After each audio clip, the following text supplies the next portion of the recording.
तो guys net वाला chemistry में आपका स्वागत है।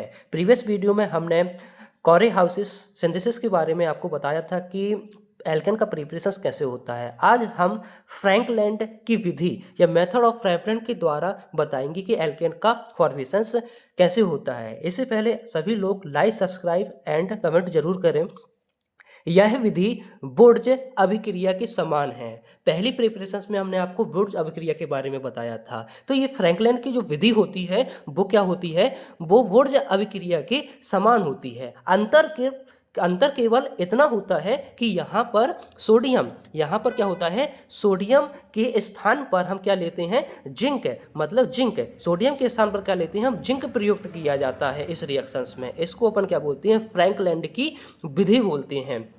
ठीक है। रिएक्शंस कैसे होती है, यहाँ पर हमने क्या लिया था, एल्किल हैलाइड है। मतलब वहां पर भी हमने एल्किल हैलाइड लिया था 2 मॉलिक्यूल्स में, लेकिन सोडियम लिया था। यहाँ पर हम क्या लेंगे, जिंक को लेंगे। जिंक क्या करेगा, यहाँ पर रिएक्शंस करेगा और एल्केन का फॉर्मेशन कर देता है। ये क्या है, ये एल्केन का फॉर्मेशन हो गया और जिंक आयोडाइड आपका क्या निकल जाता है, हैलाइड आपका बाहर निकल जाता है। इससे पहले हम आपको एक नोट समझाते हैं कि यहाँ पर एम्प्लॉयन का मतलब क्या होता है। इस रिएक्शंस में, या बुर्ज रिएक्शंस हो या फ्रैंकलैंड की रिएक्शंस हो, उसमें एम्प्लॉयन का काफ़ी अहम रोल होता है कि एम्प्लॉयन आखिर होता क्या है।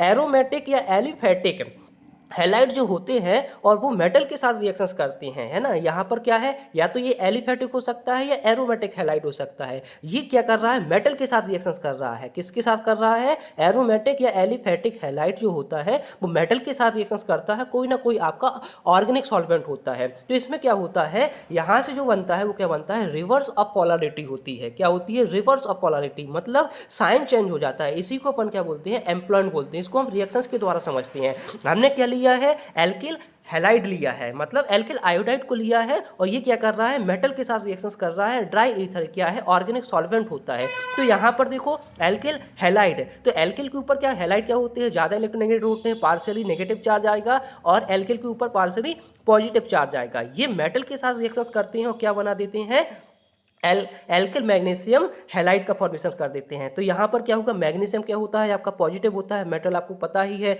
और एल्किल यहाँ पर क्या हो जाएगा, नेगेटिव हो जाएगा। तो यहाँ पर एल्किल क्या था आपका, पॉजिटिव में था। अब यहाँ पर क्या, बीच में मेटल आ गया आपका, है ना, तो मेटल पॉजिटिव हो जाएगा और एल्किल क्या हो जाएगा आपका, नेगेटिव हो जाएगा। तो इसको अपन क्या बोलते हैं, एम्प्लॉइंग बोलते हैं, रिवर्स ऑफ पोलैरिटी बोलते हैं। मतलब साइन चेंज हो जाता है एल्किल और हैलाइड के बीच में क्या हो जाता, आ जाता है आपका मेटल आ जाता है। ठीक है। अब इसकी हम मैकेनिज्म को समझते कि क्या होती है। तो यह अभिक्रिया संभवतः निम्न पदों में होती है। तो सबसे पहले हमने एल्किल हैलाइड को लिया और जिंक को लिया, तो क्या बनाएगा, सबसे पहले क्या होगी, एम्प्लॉइंग रिएक्शंस होगी। तो एल्किल हैलाइड है, तो यहाँ पर क्या है, यहाँ पर पॉजिटिव, पार्शियली पॉजिटिव चार्ज है एल्किल के ऊपर। अब यहाँ पर एम्प्लॉइंड करेंगे अपन, रिवर्स ऑफ पोलैरिटी करेंगे, तो C2H5 जिंक आयोडाइड, तो यहाँ पर पार्शियली क्या आ जाएगा, पॉजिटिव चार्ज आ जाएगा, यहाँ पर क्या आ जाएगा, पार्शियली नेगेटिव चार्ज आ जाएगा, जो कि अभी क्या था, पार्शियली पॉजिटिव चार्ज था एल्किल के ऊपर। अब क्या आ गया, नेगेटिव चार्ज आ गया। अब यहां पर हमने क्या बना दिया, एल्किल जिंक आयोडाइड का फॉर्मेशन हो गया। अब एल्किल जिंक आयोडाइड के 2 मॉलिक्यूल्स को अपन लेते हैं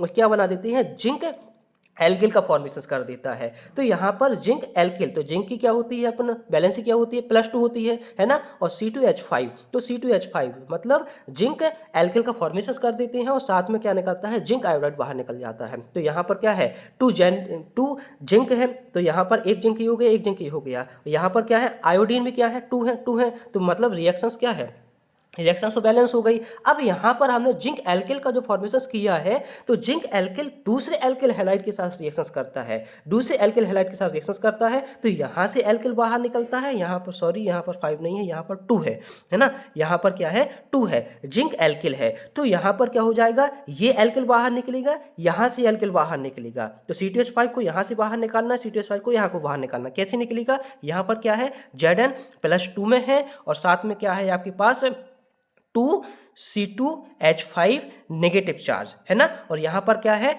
एल्किल हैलाइड, तो यहाँ पर क्या है, एल्किल हैलाइड है, यहाँ पर भी 2 मॉलिक्यूल्स हैं, तो यहाँ से हैलाइड बाहर निकलेगा, ज़्यादा इलेक्ट्रोनेगेटिव होता है, ये पार्शियली पॉजिटिव चार्ज रखेगा, ये नेगेटिव चार्ज है, नेगेटिव पॉजिटिव बना के क्या बना देंगे, ब्यूटेन का फॉर्मेशन कर देते हैं। C2H5 ये क्या है आपका, ये ब्यूटेन है, और साथ में जिंक जो मेटल होता है और जो आयोडाइड आपका बाहर निकलेगा, ये आपको असम रिएक्शन करके क्या बना देंगे, जिंक आयोडाइड का फॉर्मेशन कर देंगे। तो ये सब प्रोडक्ट के रूप में बाहर निकलता है, और ये आपका क्या बन गया, एल्केन का फॉर्मेशन हो गया। इस प्रकार से हमने आपको पहले हमने वुड्स रिएक्शंस के बारे में बताया, फिर कोरे हाउस संश्लेषण के बारे में बताया, आज हमने फ्रैंकलिन के बारे में आपको बता दिया। ये तीनों ही मेथड बहुत ही इंपॉर्टेंट है एल्केन प्रिपरेशंस के लिए। Thank you, happy learning guys.